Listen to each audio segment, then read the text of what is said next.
આજે આપણે ધોરણ 11 સાયન્સ પ્રકરણ 2 વિષય ગણિત પ્રકરણનું નામ છે સંબંધ અને વિધેય. અને ગઈકાલે આપણે શરત ઉપરથી પ્રદેશ વિસ્તાર અને સપ્રદેશ મેળવવાની રીતો જોઈ હતી, જેમાંથી સ્વાધ્યાય 2.2 માંથી ઘણા બધા દાખલા આપણે કરી ચૂકેલા છીએ. હવે આજે આપણે જે કામ કરવા જઈ રહ્યા છે એમાં વિધેય શું છે. તો વિધેય એ કોઈ પણ બે ગણ આપી દીધેલા હોય અને ગણ એનો પ્રત્યેક ઘટકને ગણ વિના દરેક ઘટક સાથે સાંકળી શકાતો હોય, બરાબર, અથવા તો ગણ એના ઘટકને સવાલ તરીકે લઈ fxમાં મૂકવામાં આવે અને જો તમને ગણ બીનો ઘટક જવાબ તરીકે મળી જતો હોય તો તેને વિધેય કહેવામાં આવે છે. શું કીધું છે? તમને જો બે ગણ આપી દીધેલા હોય અને ગણ એના પ્રત્યેક ઘટકને તમે જ્યારે ફંક્શનમાં મૂકો છો અને ગણ એના ઘટકને સવાલ તરીકે લઈએ અને વિધેયમાં એટલે કે fxમાં મૂકવામાં આવે અને જો એનો જવાબ આપણને ગણ બીમાંથી મળી જતો હોય તો ગણ એ ને ગણ બી પરનું વિધેય કહેવામાં આવે છે. વિધેયનો જે સંકેત છે એની આપણે થોડીક વાતો કરી લઈએ. વિધેયનો જે સંકેત છે એની આપણે થોડી વાતો કરી લઈએ. વિધેયને f તરીકે સામાન્ય રીતે ઓળખવામાં આવે છે, જેને અંગ્રેજીમાં ફંક્શન કહે છે. અત્યાર સુધીમાં આપણે આગળના ધોરણમાં પણ fની વાતો આવતી હતી, fx px હતા, એને આપણે બહુપદી થઈ ગયો. પણ ત્યાં આગળ શું હતું? ચલ બહુપદીમાં એક જ આવતે, પદ ગમે તેટલા હોય તો એને આપણે બહુપદી જ કહેતા હતા. અને ધોરણ 7 ને 6 માં તમે એવું ભણી ગયેલા છે કે જે તમને બહુપદી આપેલી હોય એની અંદર કદાચ જો બબે ચલ કે એમ જોડે આવતા હોય તો તમને એ બહુપદીઓના એને પદાવલી તરીકે ઓળખી અને એના તમે સરવાળા બાદબાકી કરીને કરેલા છે કાર્ય, બરાબર. હવે આજે આપણે જે જોવા જઈ રહ્યા છીએ એની આપણે થોડીક વાતો કરી લઈએ એટલે તમને એનો ખબર પડશે કે વિધેય f, વિધેયને f તરીકે ઓળખવામાં આવે છે. કારણ કે તમે આવો તો ક્યાંક ક્યાંક ઘણી વખત વાંચેલો હશે, વિધેયને f તરીકે ઓળખવામાં આવે છે.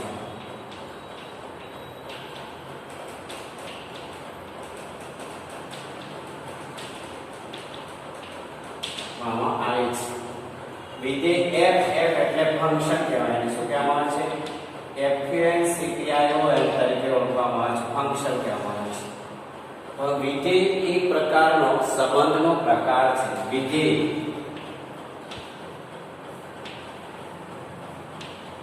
એ સંબંધનો એક પ્રકાર છે. શું છે? સંબંધનો એક પ્રકાર છે. આવું કેવી રીતે ખબર પડે છે પ્રકાર છે? તો હવે આપણી પાસે બે ગણ આપી દીધેલા હોય અને બંને ગણમાંથી કોઈ પણ એક ગણને પ્રત્યેક ઘટકને બેના ઘટક સાથે સાંકળી શકાતો હોય તો તમે એને વિધેય કહેશો. પણ સાંકળવાની ક્રિયાઓ પણ અલગ અલગ છે, બરાબર. ગઈકાલે આપણે અહીંયા એવું લખ્યું હતું, અહીંયા મેં જે સારની રીત કરી હતી, અહીંયા આપણે જે ઘટક એ આ બાજુના એક ઘટક વધારે ઘટકો સાથે સંકળાય છે એવી આપણે. હવે આજે આપણે જોઈએ પ્રત્યેક ઘટક, માનો કે ગણ એના પ્રત્યેક ઘટકને ગણ વિના અનન્ય ઘટક સાથે સાંકળી શકાતી હોય તેની ક્રમિક જોડ તમને મળી જતી હોય તો એને a થી b પરનું વિધેય કહેવામાં આવે છે. શું કહેવામાં આવે છે? એટલે ગણ એના પ્રત્યેક ઘટકને સવાલ તરીકે લઈ આપેલ fxમાં મૂકવામાં આવે અને fxમાં મૂકવાથી જો તમને સ્વપ્રદેશમાંથી એનો જવાબ મળી જતો હોય તો તેને વિધેય તરીકે ઓળખવામાં આવે છે. વિધેયને કેવી રીતે રજૂઆત કરી શકાય એની આપણે જોઈએ. વિધેય, બરાબર. પછી હું લખીશ, બે ટપકા કરીશ, પછી હું અહીંયા લખીશ પ્રદેશ અને એરો કરીશ, આને કહેવામાં આવશે સપ્રદેશ.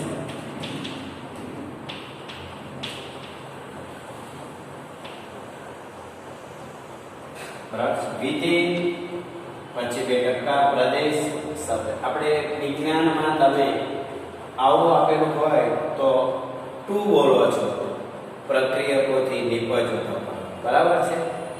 એરાની ડાબી બાજુ રકમને તમે પ્રક્રિયકો કહેતા અને એરાની જમણી બાજુનો જે જવાબ મળે છે એને તમે નિપજ કહેતા. એને જુદા પાડવાની આ રીત છે.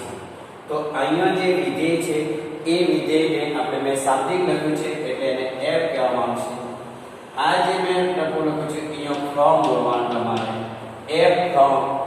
પછી આ પ્રદેશ છે, બરાબર છે. આ પ્રદેશ છે એ પ્રદેશને આપણે લખી દઈએ સંકેત દ્વારા લખવો હોય તો પ્રદેશને df કહેવામાં આવશે. શું કહેવામાં આવે છે? df એટલે ડોમાઇન કહેવામાં આવે છે. બધા વિધેયનો પ્રદેશ અને પ્રદેશ a to b એ પણ લખી દઈએ અને અહીંયા જે સહપ્રદેશ આવશે એને આપણે rf તરીકે લખવામાં આવશે અથવા cf તરીકે લખીશું. શેના તરીકે લખીશું? cf. અને rf એ આપણો વિસ્તાર હશે. શું હશે? વિસ્તાર.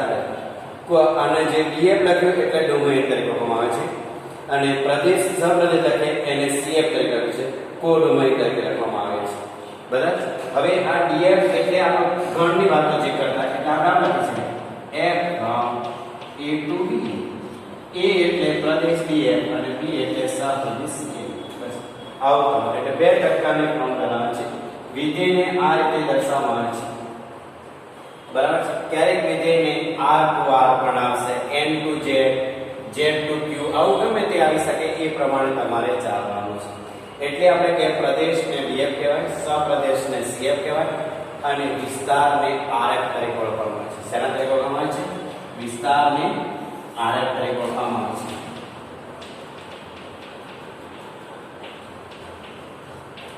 rf તરીકે ઓળખવામાં આવે છે. બધામાં f છે કારણ કે વિધેયમાં ઉપયોગ કરીને તમે આ કામ કરો છો. હવે તમને ખબર છે પ્રદેશ કોને કહેવાય તો તમને જે પહેલો ગણ આપી દીધો હોય ક્રમયુક્ત જોડો a ક્રોસ b નો તમને જે સંબંધ મળે છે a ક્રોસ b નો આપણને જે ક્રમયુક્ત જોડો મળતી હતી ગઈકાલે, જો તમને ખબર હોય પછી કામનું ઘરે જ કામ ન કર્યું તો કઈ ખ્યાલ આવે નહીં. આવી રીતે આપણને ક્રમયુક્ત જોડ મળતી તો આપણે એવું લખતા હતા કે ક્રમયુક્ત જોડના પ્રથમ ઘટકને પ્રદેશ કહેવામાં આવે છે અને ક્રમયુક્ત જોડના બીજા ઘટકને સહપ્રદેશ કહેવામાં આવે છે. એવું લખતા. પણ આપણે અહીંયા ક્રમયુક્ત જોડના બીજા ઘટકને શાના તરીકે ઓળખતા હતા? વિસ્તાર તરીકે ઓળખતા હતા. અને એ વિસ્તાર હંમેશા સહપ્રદેશમાં આવી જતો હોય છે. ઘણી વખત એવું પણ બનતું હોય છે વિસ્તારના જે ઘટકો હોય એના કરતા સહપ્રદેશમાં પણ વધારે હોય. ક્યારેક એવું પણ બની જશે કે પ્રદેશના જે ઘટકો હોય એના કરતા ગણ એમાં પણ વધારે ઘટકો હોઈ શકે છે. એટલે એવું જરૂરી નથી હોતું કે ગણ એના દરેક ઘટકને પ્રદેશ તરીકે લેવાય એવું છે. જ્યારે તમે ફંક્શનનો ઉપયોગ કરવા જઈ રહ્યા છો ત્યારે કોનો ઉપયોગ થાય છે, કોનો નથી થતો. જો ન થતો હોય તો વિધેય ન બની શકે. ગણ એમાંથી કોઈ પણ ઘટક ત્યાં જોઈન કરવાનો હોય જતો હોય અથવા તો બીમાંથી આની અંદર જોઈન કરે ફંક્શન નહીં થાય. બરાબર છે. એટલે આવી રીતની વાત છે. વિધેય સંબંધનો એક પ્રકાર જ છે. વિધેયને f તરીકે ઓળખવામાં આવે છે જેનો ફંક્શન કહેવામાં આવે છે. વિધેય ફ્રોમ ટપકા પ્રદેશ to સહપ્રદેશ, ફ્રોમ કહેવામાં આવશે df to cf, Pradesh a to b, ગણ a અને b, વિસ્તારને rf તરીકે. પહેલા તમારે બધી વસ્તુ ધ્યાન રાખવા પડશે. હવે સાંભળો, આપણે જે આની અંદરથી જે બીજો ઘટક મળતો એને આપણે શું કહેતા હતા? વિસ્તાર કહેવાય. તો વિસ્તાર શાની આની અંદર આવી જાય છે? તો કે સહપ્રદેશની અંદર આવી જાય છે. એનો મતલબ એ થયો કે rf સબસેટ cf થવું જોઈએ. આ વસ્તુ તમને મળે. તમને જે વિસ્તાર મળે એ cf માં હોય તો જે વિધેય થશે, નહીંતર બાકી વિધેય તમે કહી શકશો નહીં. બધું જ ખોટો છે. ધ્યાન આપો કે પછી ઉદાહરણ લઈશું એટલામાં તમને તરત લાઈટ થઈ જશે કે વિસ્તાર એ વિસ્તારનો દરેક ઘટક સહપ્રદેશમાં આવે તો જ એ વિધેય થશે. એનો મતલબ એ થયો કે પ્રદેશના ઘટકોને ફંક્શનમાં મૂકવામાં આવે એટલે એને સવાલ તરીકે લઈ અને તમને જે જવાબ મળે એ સહપ્રદેશ બીમાં આવી જતો હોય તો આપણે એને વિધેય કહી શકીએ. તો હવે આપણે એવું ઉદાહરણ જોઈએ કે જેથી કરીને તમને એનો ખબર પડી જશે કે આ વસ્તુ સાચી છે કે ખોટી. તેવું આપણે એક ઉદાહરણ લઈએ. વિસ્તારને rf વડે દર્શાવે. મેં પહેલા તમને કહી દીધેલું છે. અને rf એ સહપ્રદેશમાં ઉગમ થશે એટલે rf સબસેટ cf લખી શકાય. જો rf સબસેટ cf ના થાય તો એ વિધેય નથી. શોર્ટમાં આટલું યાદ રાખવાનું. તો આપણે એવું એક ઉદાહરણ લઈએ કે a બરાબર 1 2 3 4 અને b છે 1 થી 10 સભ્યો લઈએ.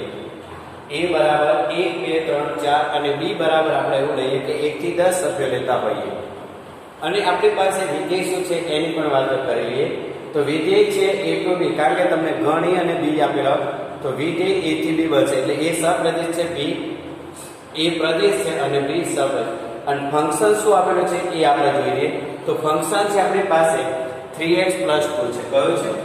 હવે તમારે આ જે લખ્યું છે પ્રમાણ થાય છે કે એ ચેક કરવાનું. જો થતું હોય તો વિધેય છે, ન થતું હોય તો વિધેય નથી. બરાબર? એટલે પહેલા આપણે એની વાતો કરી લઈએ થોડી. બરાબર? આપણને એક ઉદાહરણ લઈએ તો તમને અંદાજ આવશે. ઉદાહરણ વિધેય f from a to b છે, એટલે એ પ્રદેશ b સપ્રદેશ છે એવું તમારે નક્કી થઈ જશે. અને એના સભ્યો આપી દીધેલા છે આપણને 1 2 3 અને 4. અને b ના સભ્યો આપી દીધેલા છે આપણને 1 થી 10 સુધીના સભ્યો આપણે ઘટક આપી દીધેલા છે. એટલે અત્યારે તમારી પાસે પ્રદેશ અને સભ્ય. હવે ફંક્શન શું છે જોવાનું. હમણાં હું જે બોલતો તે પ્રમાણે તમારું ફંક્શન આપેલું છે 3x + 1 છે. હવે આપણે મેં જવાબ આપ્યો છે a ના પ્રત્યેક ઘટકને સવાલ તરીકે લેવાનો. બરાબર? અને તમે આમાં મૂકો અને આનો જે જવાબ આવે એને મળી જાય તો વિધેય છે. બરાબર? સાંભળો. હવે આપણે આ કામ કરીએ. પહેલા આપણે a મૂકીએ f(1), તો તમને શું મળે ખબર પડી જશે. f(1) 3 * 1 + 1 એટલે કે 3 + 1 = 4. જો 4 આની અંદર આવી જશે, કારણ કે 1 થી 10 ઘટક છે એટલે બિલોંગ્સ ટુ બી લખતા જાઓ. બરાબર? પછી f(2) લખો. 3 * 2 + 1 6 + 1 7 બિલોંગ્સ ટુ બી. આગળ f(3) 3 * 3 + 1 9 + 1 10 બિલોંગ્સ ટુ બી. હવે જોઈએ f(4) બરાબર 3 * 4 + 1 12 વત્તા બોલો 13 ધીમો આવે. અહીંયા કેટલા સુધી છે? 10. does not belongs to B. આપણી શું વાત હતી કે a ના ઘટકને સવાલ તરીકે લઈ fx નો મૂકવાથી જવાબ બીમો મળવો આ નથી, માટે f એ વિધેય નથી. fx એ વિધેય નથી અથવા તો f એ વિધેય નથી. તમને જે અનુકૂળ લાગે એ લખો. એટલે તમે અત્યારે આની અંદર વિસ્તાર તમને નહીં મળે. પ્રદેશ તો આ છે, સપ્રદેશ આ છે. સપ્રદેશ તો ફિક્સ જ છે. આની અંદર ઘટકો વધારે છે. જો અહીંયા તમારા માટે 4 નો કાઢી નાખો તો 1 2 3 એ તમારો વિસ્તાર થઈ જશે. પ્રદેશ છે અને સપ્રદેશ થશે 4 7 અરે વિસ્તાર થશે 4 7 10 અને પ્રદેશ થશે 1 2 3. જો અહીંયા 3 જ ઘટક આપી દીધેલા હોય, આ જગ્યાએ તમને 3 જ ઘટક આપી દીધેલા હોય તો તમારો ચોથો ઘટક ન આવે તો તમારો પ્રદેશ થશે 1 2 3 અને સપ્રદેશ વિસ્તાર થશે 4 7 અને 10. ક્લિયર? એટલે આવું ધ્યાન રાખવાનું. એટલે f એ વિધેય છે. બસ તમે જેટલા ઉદાહરણ જોશો ને એ પ્રમાણે તમારો દાખલો થાય છે. કોઈ પણ રીતે તમે અહીંયા બદલી પણ શકાય છે. અહીંયા તમે જે માઈનસ કરવા જોશો આવે ચેક કરીએ. માને પાસે વિધેય બદલી નાખે. બરાબર? આ ઉદાહરણ બીજું થયું. કયું ઉદાહરણ બીજું થયું? પહેલું ઉદાહરણ 3x + 1 માટે, બીજું ઉદાહરણ 3x - 1. હવે તમે ચેક કરો તો અહીંયા બધે માઈનસ આવી જશે. અને માઈનસ લાગતા હોય તો પેલું મળે છે કે નહીં આપણે ચેક કરી લેવાનું. બસ હવે આપણે આટલું જ કરવાનું. અત્યારે દાખલો મૂકેલો હતો એટલે આપણે આ કામ કરી શકીએ છીએ. બરાબર? જોઈ લો. તો પછી આપણે આકૃતિવાળા પ્રશ્નો જોઈએ. તમારા ચોપડીમાં ઉદાહરણ ચોપડી f(3 - 3 1 of -1 3 - 1 where belongs to B. જોતા રહેજો. 6 - 1 બરાબર 5 belongs to B. 3 તારી 9 ઓછા 1 એટલે કે કેટલા મળશે? 8 belongs to B. હવે જો 4 તારી 12 ઓછા 1 તો ક્યાં does not belong. માઈનસ કરવાથી પણ આપણને 11 બીમો મળતો નથી તો પણ વિધેય નથી. એમ બંને વખતે વિધેય નથી. હવે તમે આ રકમ ચેન્જ કરી નાખો તો તમારે બસ આ તમારે કરવાનું, બીજું કરવાનું નથી. મને કહેવાય x + 2 કરી દઉં છું. શું કરું છું? વિધેય બદલી નાખે x + 2. હવે તમે દાખલો કરો છો તો હવે જોઈએ. હવે સાદું અને સિમ્પલ બની જશે. તમે જોઈ લો f 1 plus 2 बराबर 3 belongs to B. 2 plus 2 बराबर 4 belongs to B. 3 plus 2 5 belongs to B. અને આપણને ચાર જ ઘટક આવેલા 4 + 2 બરાબર 6 belongs to B. બરાબર જો આ બધા જ ઘટકો A ને આપણે સવાલ કર્યો અને એનો જે જવાબ મળે એ B માં મળી જાય છે. એટલે F વિધેય થઈ. હવે તમારા આની અંદર પ્રદેશ અને સહપ્રદેશ પ્રદેશ ફિક્સ જ થઈ ગયો 1 2 3 4. એટલે પ્રદેશ E છે જેના ઘટકો છે 1 2 3. માનો કે એ ઘટક વધારે આવતા હોય અને તમે ફંક્શન મૂકતા જાઓ એનો જવાબ અહીંયા પણ આવી જતો કદાચ ઘટક વધે પણ બરાબર આવું પણ બની શકશે. અને હવે વિસ્તાર તમે કહી દો મને તેને વિસ્તાર કયો કયો છે તો સહપ્રદેશમાં જે ઘટક આપણને અહીંયા મળતો હોય છે તો અહીંયા 3 4 5 છે 3 4 5 અને 6 એ તમારા શું થશે વિસ્તાર. તો સહપ્રદેશ કોણ છે ત્યારે સહપ્રદેશ એટલે આખો ગણ કી લખી દો. હવે તમે જો RF સબસેટ B થાય છે ચેક કરી લો. આ RF છે આ CF છે તો RF સબસેટ B એટલે એ પણ લખી દો. આ બધા વાક્ય તમારે આવતું હોય ત્યાં લખતા રહેવાનું તો થોડાક સમય સુધી તમને ખબર પડી જશે. એટલે કે RF સબસેટ CF થાય માટે F એ વિધેય છે. F એ વિધેય છે બરાબર.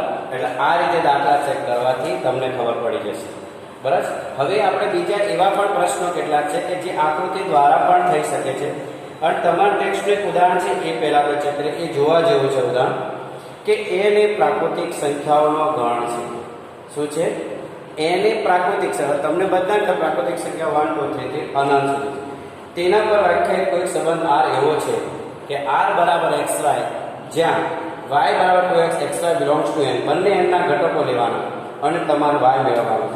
x ની કિંમત મૂકશો y મળે એ બીજો ઘટક હશે બરાબર છે. તો પ્રદેશ સપ્રદેશ વિસ્તાર શોધવાનું કહે છે. તો બહુ સીધી અને સાદી સિમ્પલ વાત છે. આપણે આ ઉદાહરણ જોવા જેવું છે જરાક જોઈ લઈએ અને પછી આપણે આગળ બીજું પણ એની પછીનું ઉદાહરણ છે એ બંને જોઈએ બરાબર. એટલે વિધેયમાં હું તમને અત્યારે પછી કહી દઉં છું કેવું રકમ હોય તો એને વિધેય તરીકે લેવાનું. કેવી રકમ ના હોય તો વિધેય તરીકે લઈ શકાય નહીં. એવું બની શકશે બરાબર. ચલો જોઈએ.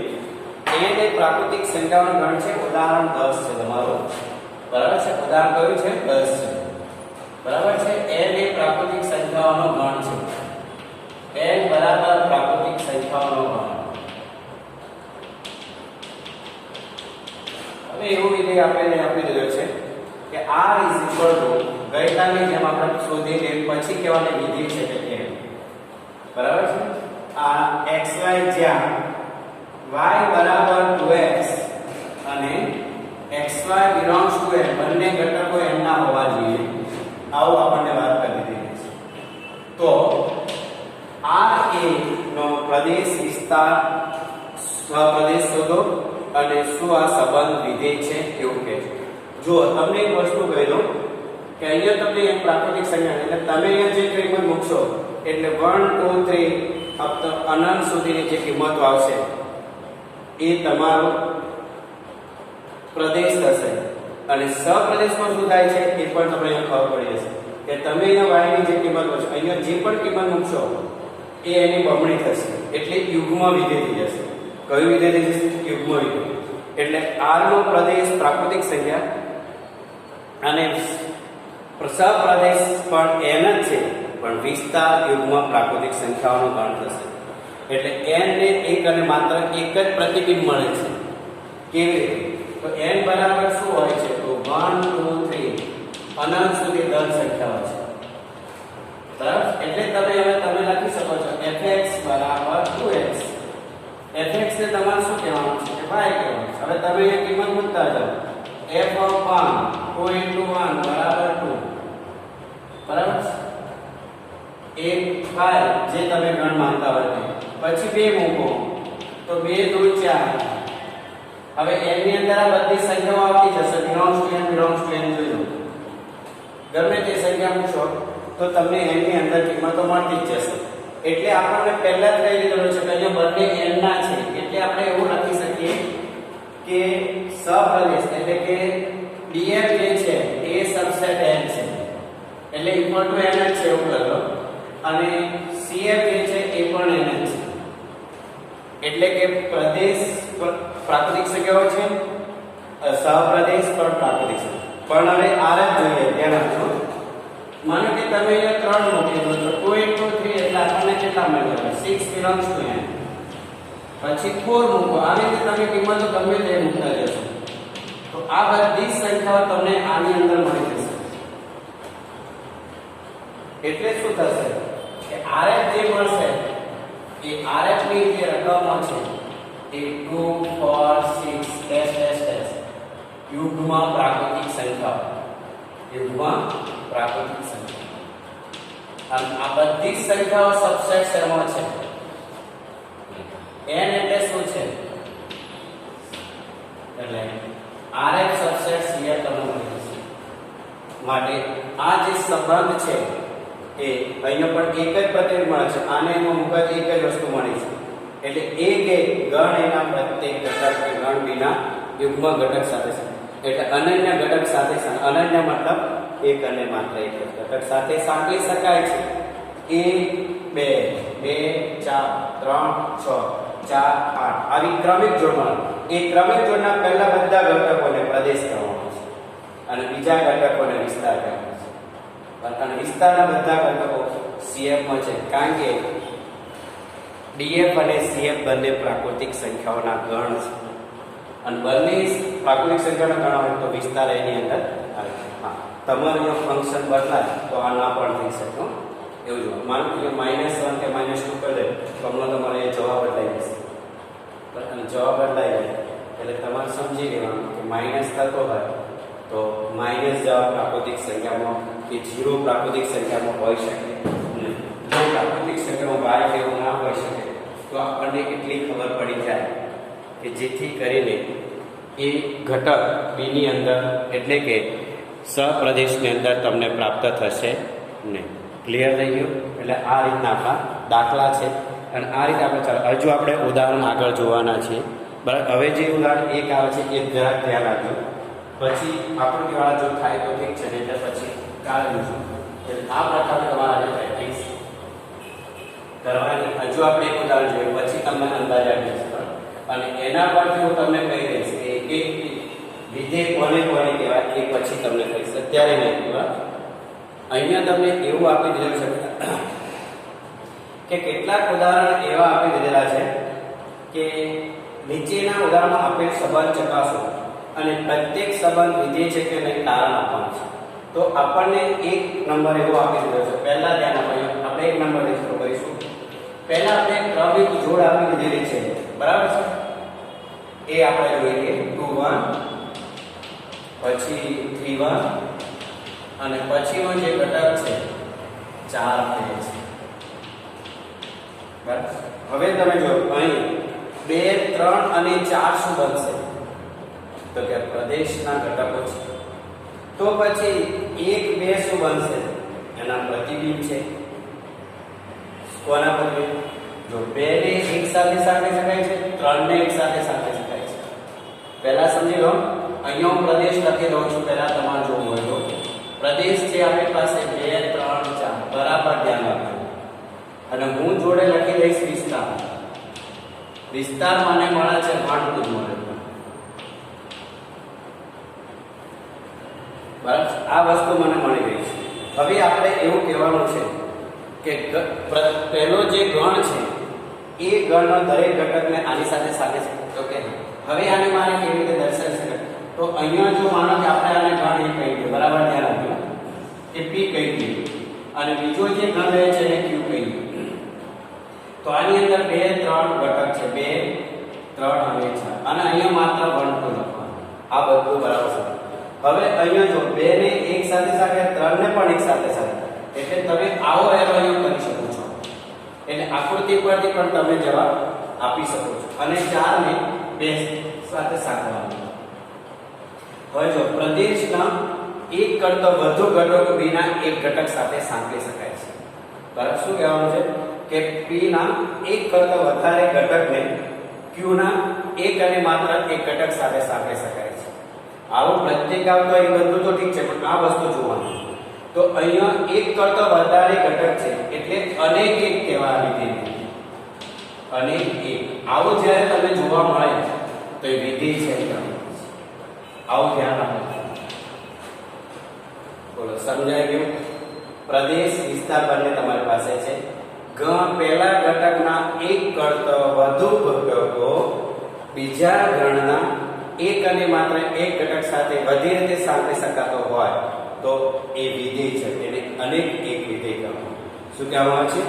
અનેક એક વિધેય છે. અનુરૂપ અનન્ય પ્રતિબિંબ, બે ને અનુરૂપ પ્રતિબિંબ, ત્રણ ને અનુરૂપ એક અને ચાર ને અનુરૂપ પ્રતિબિંબ એટલે અનન્ય છે. તેથી સંબંધ આ વિધેય છે કહેવામાં આવે છે. આ રીતે ચેક કરો. હવે એવું બીજું ઉદાહરણ જોઈએ. બરાબર, ત્રણ ઉદાહરણ આપેલા છે. ત્રણ ઉદાહરણ તમારે જવાબ એના આપી દેવાના છે. એના પરથી તમને ખબર પડી જશે. અત્યારે 2 2 r બરાબર ક્રમિક જોડ પહેલી આપેલી છે 2 અને 2. પછીની જોડ છે 2 4 2 4 અને પછી છે 3 3 અને ત્રીજી જોડ છે આપણી પાસે 4 4 3 3 અને ચોથી જોડ છે 4. હવે તમારે જો હું અત્યારે તમને કશું કહીશ નહીં, બરાબર? તમે અહીંયાથી મને પ્રદેશ કહી શકો છો. પ્રદેશ તો કયા ઘટક મળશે? તો 2 3 4. બરાબર. અને વિસ્તાર જે છે તમારો તમને ખબર પડી જશે. વિસ્તાર કયો છે? તો 2 4 2 3 4 બંને સરખું છે ત્યારે એવું દેખાય છે. આપણે 2 ડબલ વાર બદલાય એક વાર, પછી 3 અને 4. અને અહીંયા છે પ્રદેશ વિસ્તારમાં 2 4 3 4 એટલે 2. હવે હું ગણ બતાવી અને આ ત્રણ જોડ લખું છું. જે તમારું ઉપરનું છે ચિત્ર બતાવવાનું. અહીંયા હું ગણ a કહી દઉં છું, આને ગણ b કહી દઉં. બરાબર છે? હવે જો પહેલો બગલો છે, બરાબર, પછી છે 3 અને પછી છે 4. અહીંયા પણ 2 3. હવે અહીંયા તેમાં શું ફરક છે તમારે નિરીક્ષણ કરી લેવાનું છે કે 2 ને 2 સાથે પણ સાંકળી શકાય છે અને 2 ને 4 સાથે પણ સાંકળી શકાય. હવે 3 ને 3 સાથે સાંકળી શકાય છે સ્વતંત્ર, અને 4 પણ સ્વતંત્ર છે. હવે જો અહીંયા શું હતું? એક કરતા વધારે ઘટકો પ્રદેશના એક કરતા વધારે ઘટકો ગણ વિના એક અને માત્ર એક ઘટક સાથે વધુ વખત સાંકળી શકાય.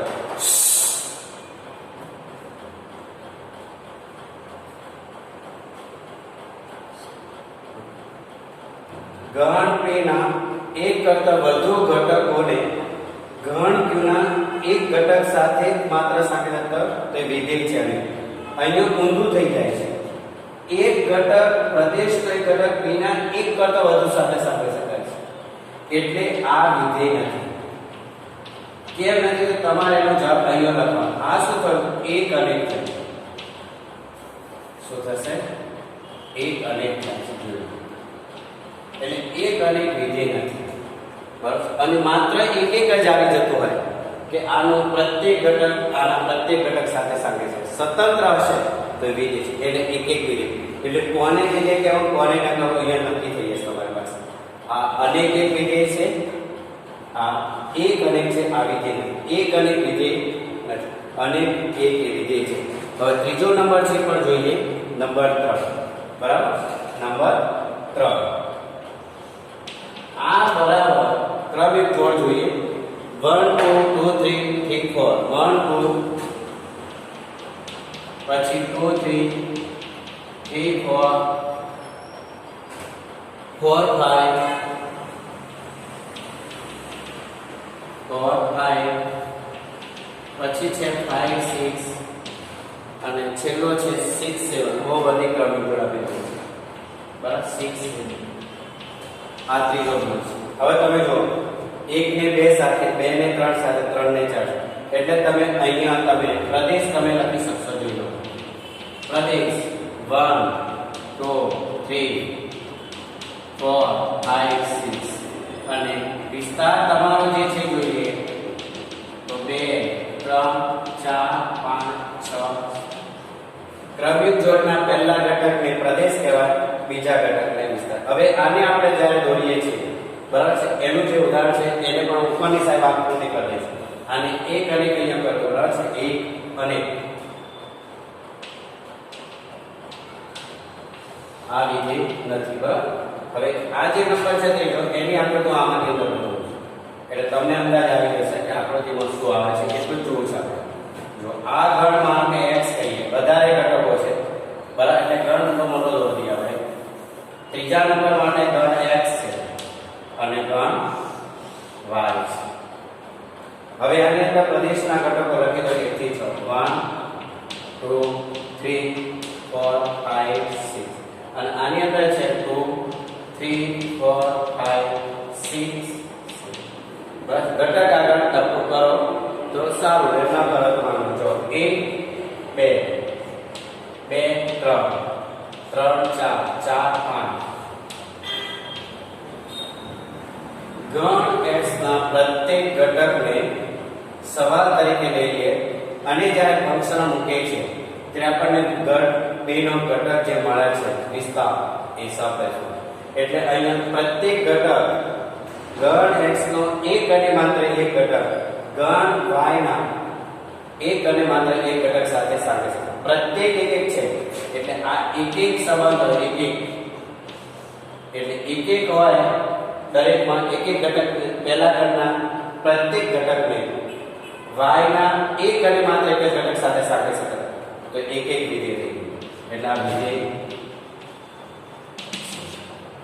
એટલે તમારા જે મેં એક્ઝામ્પલ કર્યો છે કે તમારું ચોપડીનું જે ઉદાહરણ હશે એ લગભગ 11 નું છે એવો ખ્યાલ છે મને, 11 નું છે. બસ હવે તમે જોઈ શકો છો કે આ શું કહેવા માંગે છે.